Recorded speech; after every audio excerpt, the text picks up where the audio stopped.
একটা জ্বলন্ত সত্য কথা, ৭০ হাত মাটির নিচে যদি চাপা দিয়ে রাখা যায় সেটা একদিন না একদিন প্রকাশ পাবেই।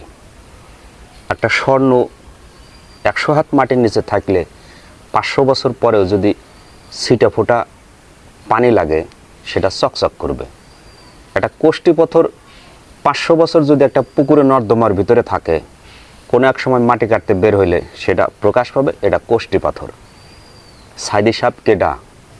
আমরা তাকে চিনতামও না, জানতামও না।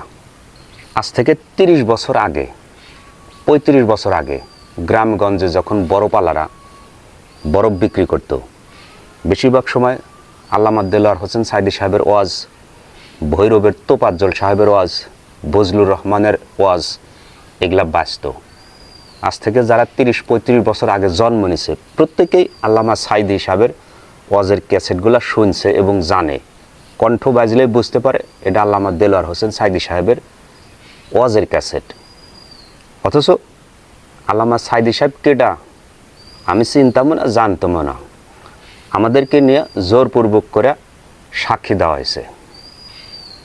বিচারপতি শামসুল হক আরও অনেক বিচারপতি বলছে, তোমরা শুধু সাক্ষী দিবে, যা বিচার করা লাগে আমি তো বিচার করব, তোমরা শুধু সাক্ষী দিবে।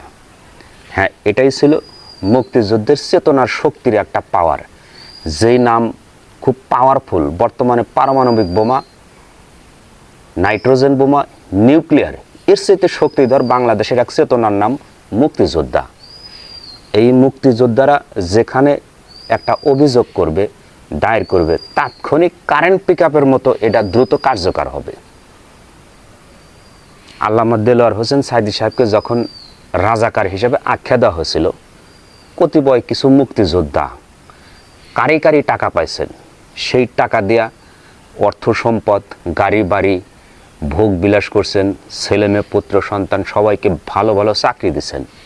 তখন তো আপা ছিল দেশে, তখন খুব মুড ছিল, খুব হ্যাডাম ছিল, টাকার খুব গরম ছিল, মানুষকে আর মানুষ মনে করতো না। রাস্তা দিয়ে একটা মুক্তিযোদ্ধা যখন একটা স্কুটি নিয়ে যায়, আশেপাশে কে যায়, কে হরেন দেয়, তখন এটাও সে কর্ণপাত করে না। আপাত এখন আর নাই, আপাত চলে গেছে, সেই হ্যাডাম তো আর নাই। হ্যাডাম এখন ধীরে ধীরে নিচের দিকে চলে আসতেছে। আমাদের আত্মীয় স্বজন, পাড়া প্রতিবেশী, গ্রামবাসী সবাই আমাদেরকে ঘৃণা করে এখন, কারণ এখন আমাদের আর হ্যাডাম নাই। এই কয়েক মুক্তিযোদ্ধার আর কোনো প্রকার হ্যাডাম নাই। এলাকাবাসী, পাড়া প্রতিবেশী সবাই তাদেরকে এখন ঘৃণা করে। আল্লামা দেলোয়ার হোসেন সাইদি সাহেবের সাক্ষী হিসেবে এই কয়জন নেমক হারাম সাক্ষ্য দিছিল, এটা রাজাকার। এই সাক্ষ্য দেওয়ার কারণে আল্লামা দেলোয়ার হোসেন সাইদি সাহেবকে দীর্ঘ ১২-১৩ বছর কারাগারে রাখার পর, আমৃত্যু কারাদণ্ড দেওয়ার পর আল্লাহ তাকে শহীদ হিসাবে গণ্য করে নিয়েছেন। অথচ এই রাজাকাররা এখন দেশ ও জনসম্মুখে এসে নিজেদের পাপ কৃতকর্মকে সাফাই গাইতেছে। আমাদের জোরপূর্বকভাবে সাক্ষ্য দেওয়া হয়েছে। জোরপূর্বক কি টাকাগুলা দিছে? টাকাগুলা অর্থ সম্পদ, গাড়ি বাড়ি, ছেলে মেয়েকে ভালো চাকরি, এগুলা খাইতে খুব ভালো লাগছে, মজা লাগছে। কারণ তখন তো আপা ছিল, এখন আর আপা নাই। এখন উল্টে টেকাইলা বাস ভিতরে ঢোকার মতো বন্দোবস্ত হইতেছে। অতএব জাতির সামনে আমাদের মুখ, আমাদের সাফাই গাইতে হবে। আমাদের জোরপূর্বক করে আমাদেরকে সাক্ষী দেওয়া হয়েছে। বেটা গর্দভ, কেমন গর্দভ! যে মানুষ ৩০-৩৫ বছর আগে জন্ম নিয়েছে, ১০০ জনের মধ্যে ৯৫ জন মানুষই আল্লামা দেলোয়ার হোসেন সাইদি সাহেবের ওয়াজের ক্যাসেটগুলো শুনছে। আর অথচ এই নেমক হারাম সাইদি সাহেব কেডা? আমি চিনি না, জানতামও না। হ্যাঁ, এটাই হচ্ছে একটা মুক্তিযোদ্ধার চেতনার শক্তির ডায়লগ।